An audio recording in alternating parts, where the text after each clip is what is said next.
Mr. Speaker, in relation... Sorry, can I help the Prime Minister? You don't need to worry about the responsibility of the questions of the opposition. That's theirs.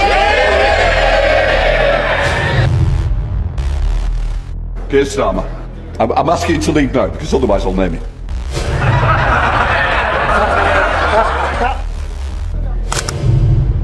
The unthinkable has just happened in Westminster. What began as a routine parliamentary session spiralled into one of the most humiliating moments of Keir Starmer's leadership. Played out live in full view of the nation. The chamber was tense from the opening seconds, but no one anticipated the political ambush that was about to unfold. Will the Prime Minister call for an urgent meeting of NATO leaders? Prime Minister. Mr. Speaker, she says she wants to hear about Ukraine. She's got 6 questions. She's not even asking a second question about what we did yesterday. She's got the opportunity. Mr. Speaker, in relation... Sorry, can I help the Prime Minister? You don't need to worry about the responsibility of the questions of the opposition. That's theirs. Mr. Speaker, NATO is the single most important and effective military alliance the world has ever seen. As MPs took their seats, murmurs rippled across the green benches. International tensions were already dominating headlines, military movements, foreign commitments, and growing fears of Britain being dragged deeper into global conflict. Yet something was missing. The Prime Minister had made no full statement, no explanation, no accountability. Then came the strike. Before we go any further, let me ask you something. If you care about what's really happening in British politics behind the headlines, beyond the spin, then please take just 1 second to like this video and subscribe to the Britain Daily. It's completely free and it helps us keep bringing you the hard-hitting stories that matter. Rising calmly, the opposition cut straight to the heart of the issue. The charge was devastating in its simplicity. Britain faced serious international decisions, yet the Prime Minister had failed to address Parliament directly. No briefing, no debate, no vote. For many MPs, this wasn't a procedural slip. It was a constitutional insult. The words hit hard. A fundamental lack of respect, not just to Parliament, but to the people it represents. He is scared of us being able to ask him questions. Yes. 6 questions. Yes, he's here. Please. I've also requested that we do need an early statement. This House should always be informed first. So I don't like the chantry. Let the questions continue. Well, one of them asked that he is here. He's got no choice but to be here for Prime Minister's questions. That's why he's here. If he could skip this, we know he would do. But back to the matter at hand, Mr. Speaker. We all agree, all of us here agree, I think most of us here agree, that NATO is the bedrock of our security. Gasps echoed around the chamber. Government benches shifted uneasily. The pressure was suddenly unbearable. When Keir Starmer finally rose to respond, the confidence many expected simply wasn't there. His answer was cautious, vague, and critically unsatisfying. A statement would come at the earliest opportunity, he said, but in a chamber built on scrutiny, that phrase landed like an evasion. Mr. Speaker, NATO is the single most important and effective military alliance the world has ever seen. In the 18 months we've been in power, I've done everything within my ability to strengthen NATO. We had one of the strongest NATO meetings last year, the summit, where we had more members of NATO and more unity. When I arrived back to the House to make a statement, which of course she asked for, her position was I shouldn't have missed PMQs, I should have empty-chaired the NATO summit. That's how serious she is about NATO, Mr. Speaker. And Parliament wasn't having it. Shouts broke out. MPs leaned forward. The tension escalated fast. Then came the moment that changed everything. A senior opposition figure stood and asked the question no one else had dared to voice out loud. If not today, then when? That single line detonated across the House. It exposed the contradiction at the centre of the Prime Minister's defence. If Parliament was meant to be informed first, why was it being sidelined? Why were MPs forced to wait while decisions of enormous consequence loomed? The Speaker intervened firmly, publicly and unmistakably. Order was demanded. But the damage was already done. For the first time, the Prime Minister was no longer in control of the room. Cameras caught it all. The hesitation, the visible frustration, the tightening expressions on government faces. The narrative was slipping away in real time. This was no longer about foreign policy. It was about authority. Was Parliament being respected or managed? Was transparency a principle or a talking point? As voices clashed and the Speaker reprimanded the chamber, one truth became unavoidable. Keir Starmer was on the defensive and everyone could see it, and this was only the beginning. By the time the session drew to a close, Westminster already knew this wasn't just another bad day at the dispatch box, it was a turning point. Within minutes, footage of the exchange flooded social media. Clips of Sir Lindsay Hoyle rebuking the Prime Minister were replayed again and again. Headlines followed fast and unforgiving. Speaker tells Starmer off. Parliament sidelined. Prime Minister loses control of the House. And the public noticed. What struck viewers most wasn't a single line or policy detail. It was the body language, the pauses, the defensiveness, the sense that the Prime Minister was reacting rather than leading.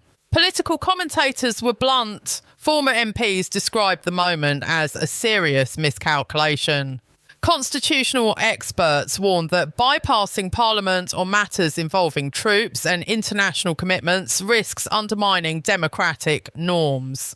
Even voices usually sympathetic to the government struggled to defend it. Inside Westminster, the mood turned toxic. Labour MPs privately admitted the exchange had gone badly. Some expressed anger that the government had allowed itself to be cornered so publicly. Others worried about the wider implication. If the Speaker felt compelled to intervene twice, something had already gone badly wrong behind the scenes. Opposition parties seized the moment. They framed the clash not as a procedural dispute, but as a pattern. Leaks to the press before Parliament, announcements made outside the chamber, scrutiny treated as an inconvenience rather than a duty, and that narrative stuck. For Keir Starmer, the damage wasn't immediate collapse. It was something more corrosive. Doubt. Doubt about whether he respects the House, doubt about whether he welcomes scrutiny, doubt about whether control is slipping. These moments matter in British politics, not because they change laws overnight, but because they change perception. Prime Ministers survive policy failures. What they struggle to survive is the sense that authority is eroding. The Speaker's intervention will now be cited again and again in interviews, in debates, in future confrontations. Even the Speaker had to step in. That phrase alone carries weight. Behind closed doors, Downing Street scrambled to contain the fallout. Briefings were prepared. Allies were deployed to soften the narrative. But the images had already done their work. The Prime Minister, once seen as measured and disciplined, had appeared rattled. The House, once manageable, had asserted itself forcefully, and the Speaker had drawn a line. As Parliament moved on to other business, one thing was clear. This clash will not be forgotten. It will be replayed the next time a statement is delayed, the next time MPS demand answers, the next time trust is tested. Because this wasn't just about one debate. It was about who really holds power in Britain's democracy, well, the executive or Parliament itself. And on this day, Parliament pushed back hard. If you believe accountability still matters, if you believe Parliament must never be sidelined, don't just watch. Share this moment like this video and subscribe to Britain Daily, because when democracy is tested, silence is not an option. The chamber was no longer merely restless, it was boiling. As Keir Starmer attempted to regain control, his words were swallowed by a wall of noise. MPS shouted across the benches, frustration pouring out after days of silence and evasions. The Prime Minister tried to pivot, invoking procedure, precedent and vague assurances, but every sentence only deepened the sense that something was being hidden. Then the Speaker stood. Sir Lindsay Hoyle's voice cut through the chaos like a gavel striking stone. He reminded the House of a principle older than any single leader. Parliament must be informed first, not eventually, not in due course. First, this was no minor correction, it was a public rebuke. The Speaker made it clear he had already requested an early statement.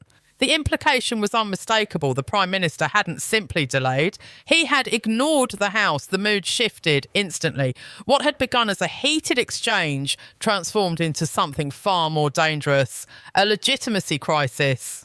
MPS weren't just questioning policy anymore. They were questioning respect, accountability and leadership. Opposition figures pressed harder. Why limit scrutiny to a short Prime Minister's question slot? Why avoid a full statement when British troops, alliances and international commitments were involved? The accusation hung heavy in the air. The Prime Minister didn't want questions because he didn't want answers. Starmer bristled. He pushed back, accusing critics of grandstanding, of shouting him down, of manufacturing outrage. But the defence rang hollow. Cameras caught the hesitation, the clipped responses, the visible irritation.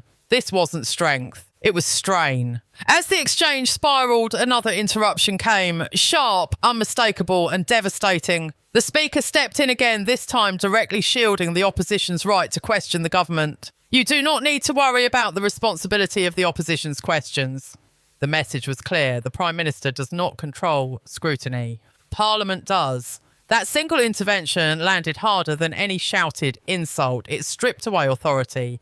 In one sentence, around the chamber, MPS nodded. Some smirked. Others sat in stunned silence. Starmer tried to reset. He shifted to familiar ground. NATO, alliances, global security, safe territory, rehearsed lines, talking points polished by advisors. But it was too late. No one was listening anymore. The issue was no longer Ukraine or deployments or diplomacy. It was trust. Why should the House believe assurances when information had been withheld? Why should the public believe transparency when Parliament itself felt sidelined? As the noise subsided, an uncomfortable truth settled over Westminster. The Prime Minister had lost the room, not through one mistake, but through hesitation, delay, and a refusal to confront Parliament head-on. By the time the session staggered forward, the damage was already done. Clips were spreading online, commentators were sharpening their analysis, and inside the chamber, MPS knew they had just witnessed something rare. A Prime Minister openly challenged and publicly corrected by the Speaker, and still the fallout was only beginning.